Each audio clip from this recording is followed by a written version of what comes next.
Yo'q. Nega endi bizni oilamizdan bo'ladi dadasi? Qanday qilib bizga tegishli bo'lishi mumkin? Nega biz katta qilishimiz kerak? Menga qarang. Farzandlarimiz birortasi bilan yurib qo'ymadimikan? Yo bu bolani onasi ham bir bag'ritosh ayol ekanda. Yo chaqaloqni ham duch kelgan joyga tashlab ketaveradimi? Iymonsiz.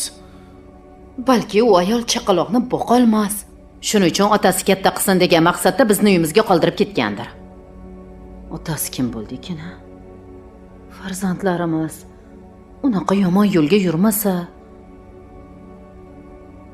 ish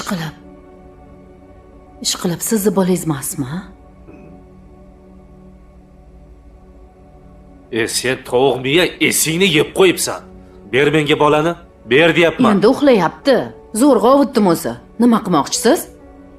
Sen eplolmaysan bu bolaga qarashni. Bolalar uyga topshirib, bundan qutulish kerak. Nima, boladan qutulmoqchimisiz? Ikkita polvondek o'g'ilni eplab qo'yganman. Buni ham o'zim eplayman. Rostini ayting dadasi. Kasalni yashirsa, isitmasa oshkor qiladi. Bu sizni bolangiz emas-a? Yo'q, meni bolam emas. Qing'irishni qiyig'i 40 yilda ham chiqadi. Demak, sizga ishonsa bo'ladi. Aniq mendan emas. Buni vaqt ko'rsatadi dadasi. Bo'pti. Yotib uxlavering. Bunaqa holatdan keyin uxlab bo'ladimi? Uyquni ham o'chirib yubording. Kimning bolasi bo'lishi mumkin?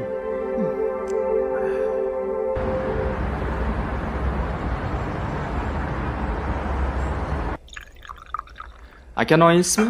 Yo'q, rahmat. Ma bolam. Rahmat. Bolalarim, kecha kechqurun sizlar uxlab yotgan paytda Rahmat oyi. bir g'alati voqea yuz berdi-da. Nima bo'ldi oyi? Tinchlikmi? Uyimizga kimdir o'z tuqqan bolasini tashlab ketibdi.